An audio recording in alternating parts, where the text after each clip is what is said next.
పంచాంగ పఠనం శ్రవణం ద్వారా సకల సంపదలు చేకూరుతాయని పండితులు మాగలి అనుమేశ్వచార్యులు అన్నారు. తిరుమల తిరుపతి దేవస్థానములు హిందూ ధర్మ ప్రచార పరిషత్ ఉమ్మడి కర్నూలు జిల్లా శాఖ ఆధ్వర్యంలో కర్నూలు నగరంలోని పేట శ్రీ రామాలయం నందు పంచాంగ పఠనం ఏర్పాటు చేశారు. ఈ సందర్భంగా వారు ద్వాదశ రాశుల వారి సంవత్సర ఫలితాలను వివరించారు. జరగబోయే కాలం యొక్క ఫలితాలను ముందుగా ఊహించి ధర్మబద్ధమైన జీవితానికి కట్టుబడి ఉండాలనేదే పెద్దలు మనకిచ్చిన సందేశమని వివరించారు. ఈ కార్యక్రమంలో తిరుమల తిరుపతి దేవస్థానములు హిందూ ధర్మ ప్రచార పరిషత్ ఉమ్మడి కర్నూలు జిల్లా శాఖ కార్యనిర్వాహకులు డాక్టర్ మల్లు వెంకటరెడ్డి, శ్రీరాములయ్య శతాబ్ది ఉత్సవ కమిటీ సభ్యులు మాగలి వ్యాసరాజు, సతీష్, సుధిద్రా చిట్కూరి, ప్రభాకర్, మిఠల్ శెట్టి, నందకిషోర్ తదితరులు పాల్గొన్నారు.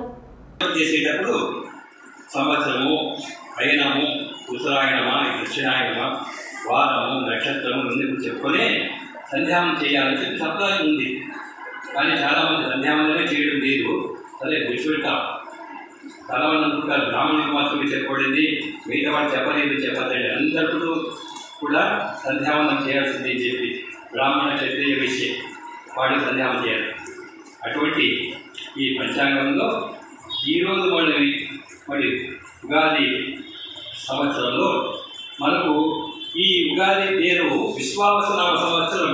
చూడండి, పేరులో ఉన్నది విశ్వావసు అంటే నమ్మకం, అంటే భగవంతుడిపై నమ్మకం కలిగేదాన్ని అదే విశ్వావసు. అంటే చాలామంది నాస్తికులు ఉంటారు, వాళ్ళు భగవంతుడు నమ్మరు. ఆ విధంగా కాకుండా భగవంతుడిపై నమ్మకం పెట్టేదాన్ని విశ్వావసు. ఆ ఉద్దేశంతోనే ఈ సంవత్సరం వచ్చింది. అంటే భగవంతుని ఆరాధించడమే ముఖ్యం. ప్రతి ఒక్కరు కూడా కేవలం ప్రతిరోజు భగవంతుని ఆరాధించాల్సిందే.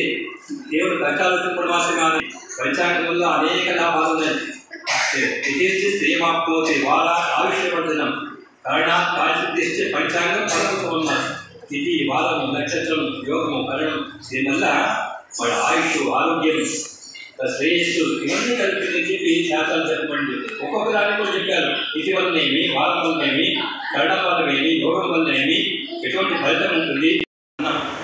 ఒకరోజు ఉపవాసం ఉండండి, వాడి మొక్కలు అంత కళ తక్కువైంది, వాడు చాలా నిష్ఠగా పెట్టాడు. అన్నం లేకపోతే ఒక్కరోజు ఏకాదశి రోజున తప్పకుండా ఉపవాసం ఉండాలని ఉంది. ప్రతి ఒక్కరు కూడా చాలామంది తెలియదు. ఏకాదశి రోజు తప్పకుండా ఉపవాసం చేయాలి. అది హరిదినం అంటారు. భగవంతుడు ఏం చేశాడంటే అన్ని దినాలు ఒక్కొక్కరు చెప్పేసినారంట.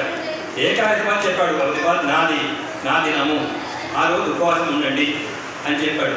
అందరూ కూడా కేవలం బ్రాహ్మణులు మాత్రం కాదు, అందరూ కూడా దాంట్లో కూడా చెప్పాడు. ఏకాదశి రోజు కూడా దాంట్లో 80 సంవత్సరాలు దాటిన వాళ్ళకి ఎగ్జామ్ చేయించాడు. అటువంటి వాళ్ళకు కొద్దిగా పాలు తీసుకోండి చెప్పి. అంతేకాని చపాతీ తినండి, కొంతమంది అంటుంటే ఒక పొద్దు తింటా ఉంటారు. ఒక పొద్దు ఏం లేదు, నిరాహారం ఉండాల్సిందే ఏకాదశి రోజు. కానీ దాంట్లో కూడా కొంతమంది ఆరోగ్యం బాగలేకపోతే, గర్భిణీ స్త్రీలు ఉంటే అటువంటి వాళ్ళు కూడా చెప్పినారు. దాంట్లో అటువంటి వాళ్ళు పాలు పండ్లు తీసుకోండి అని చెప్పారు. కానీ ఆ రోజు మాత్రం తప్పకుండా నిరాహారం ఉండాల్సిందే. హరిదినము. ఏమి అల్పవృష్టి పరిచయం చేశాడు. అల్పవృష్టి అంటే అల్పటి కొద్దిగానే ఏమి వర్షాలు, మధ్యమైన సస్య సంపత్తు అంటే మనకు ఎదురు కదా, వాళ్ళకి ఆహారం వచ్చి ధనధాన్యాలు ఉన్నాయి కదా, అది కొద్దిగానే. ప్రజలకు అనారోగ్యము, ఇంకా చెప్పగలిగి ప్రజలకు అనారోగ్యం చూస్తూనే ఉన్నాం. కూర్చొని లేడు, లేస్తే కూర్చోలేడు. ఏమంటే ఏమి చెప్తున్నాడు తను. ప్రతి ఒక్కరు కూడా ఎక్కడ ఉంటే అక్కడ కుర్చీ కావాల్సింది, కుర్చీ దగ్గర కూర్చోలేమంటున్నారు. ఇంతమంది ఇంట్లో ఉండేవాళ్ళు ఇప్పుడు ఏ విధంగా అయిపోయింది, మారిపోయింది జనాలు. దీనికి ఏమంటేనే మన ఆహారంలో దాడులు చిరకాల సంపాదితమైన ఐశ్వర్యం విచలితమవుతుంది.